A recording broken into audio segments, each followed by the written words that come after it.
How you doing? Dave Clark from InspectCheck.net. I just am making this brief video, and just like I make a lot of my videos, it's something that's on my mind, and I just need to get it out there a little bit. Some things that I'm seeing out there in the home inspection world, something that might be able to help you out. Very quick. There's four things you should be doing. One we're going to kind of take for granted, but four things you should be doing to help protect yourself. Okay? And I don't want to sound like I wake up every day saying, "Oh my God, I'm going to get sued" and all that. But it happens, and it's part of the business. So any good business is going to take steps to make sure that they're protected. All right. So home inspection is no different. What are the four things? What are the four things that you absolutely have to be doing? One, you need a good contract or agreement for home inspection.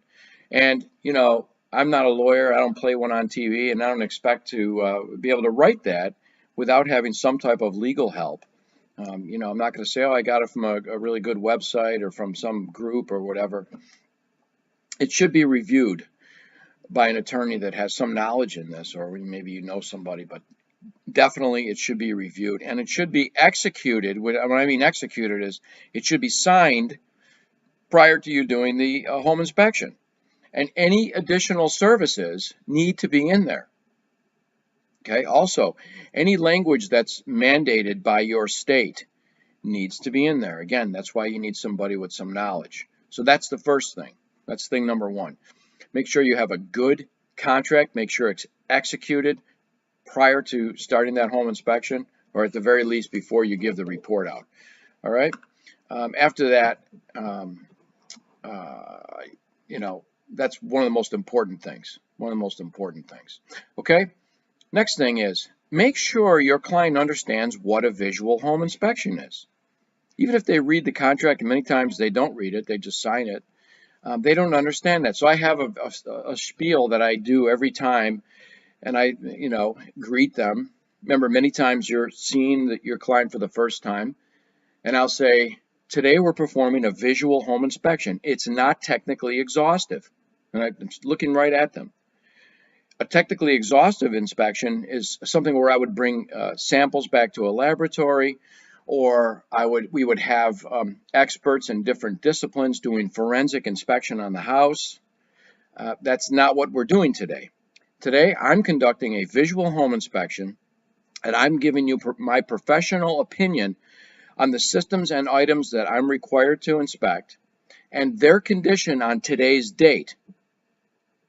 We don't offer warranties, guarantees, or insurance policy on the house, and I go on to tell them I didn't build it, so I can't warranty any part of it.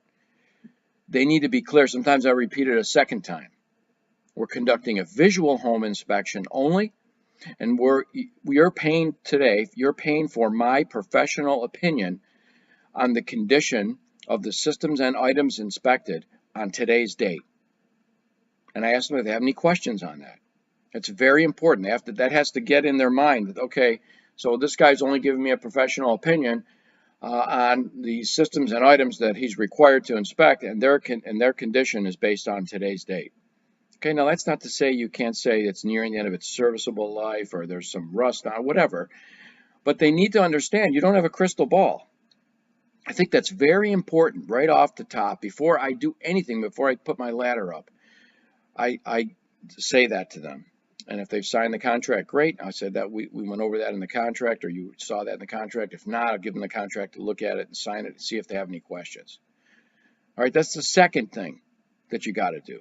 The third thing I don't even want to talk about, and that's really make sure you do a good quality home inspection. If you're out of there in 45 minutes, good luck. Good luck. You know what? Then don't even bother with this. Just go get yourself a good lawyer. But if you do a good quality home inspection, okay, that's important. All right, and review. This will save you, and if this doesn't save you from I don't want to save you from a lawsuit, but if this doesn't save you from aggravation, let's put it that way, it'll definitely save you phone calls and wasted time on the phone. I've had clients tell me, yeah, they had a home inspector. He didn't talk much. He said, here's your report, and you can call me if you have any questions. I mean, I talk the whole time. You can see I have no problem talking, right? Okay, so review it. Here's how I like to do a review. Again, they need clear direction. The review is simple. Simple. When I'm done with the roof system, I explain to them everything I saw as I'm going. These are your roof shingles. This is the condition. This is the deck. This is the condition, flashing, condition, drainage, right? And then I say, do you have any questions on the roof system? Right? Because I'm not going to do it each little individual step. Well, you know, that'll I don't know, that might be even more confusing. But the roof system's got 5 or 6 things or whatever you put in your roof system. Same thing with the heating system. We don't have to say, do you understand about the heat exchanger? Do you understand about the flue pipe? Do you understand about the circulator? Do you understand about the air handler? I mean, you know, let's look at the system. And then I'll say, do you have any questions on the roof system? Is there anything, you know, that you're not clear on? And answer that question then, before you move on to the next system. You don't want to wait till you're completely done, even though we're going to talk about that real quick. You don't want to wait till you're completely done and then say, do you have any questions? Oh, you want to talk about the roof? Let's go back outside and take a look at the roof. No, try to take it a piece by piece. So let's talk about the roof. Any questions? No. Exterior, anything out here? No.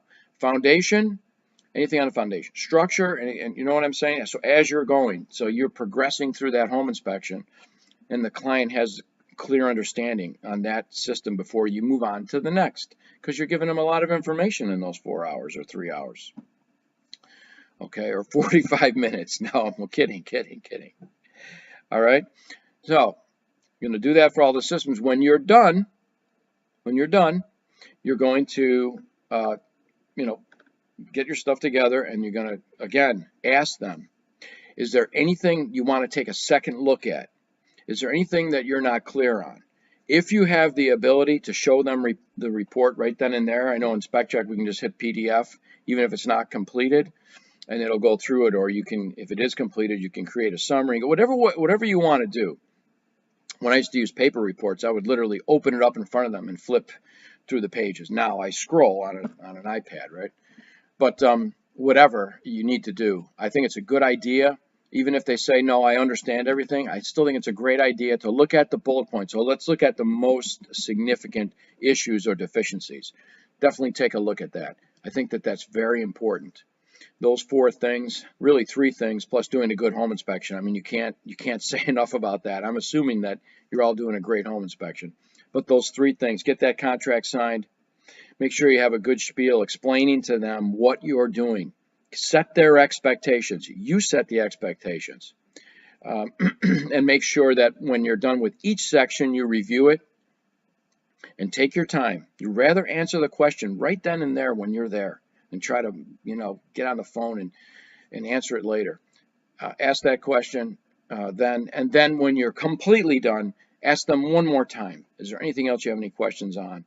And, you know, and get that report to them as soon as you can. That's important too. And always follow up with a phone call. I do that within 3 days or even sooner. And that's something you can also, we talk about that in Home Inspector Boot Camp. You can take that, it's free. Definitely follow up after the fact too. Very important. Keep that line of communication open. I hope you enjoyed this. I just had to make this quick video just to say a few things that I see as not necessarily always going on out there in home inspection world. Have a great day, and I'll see you soon.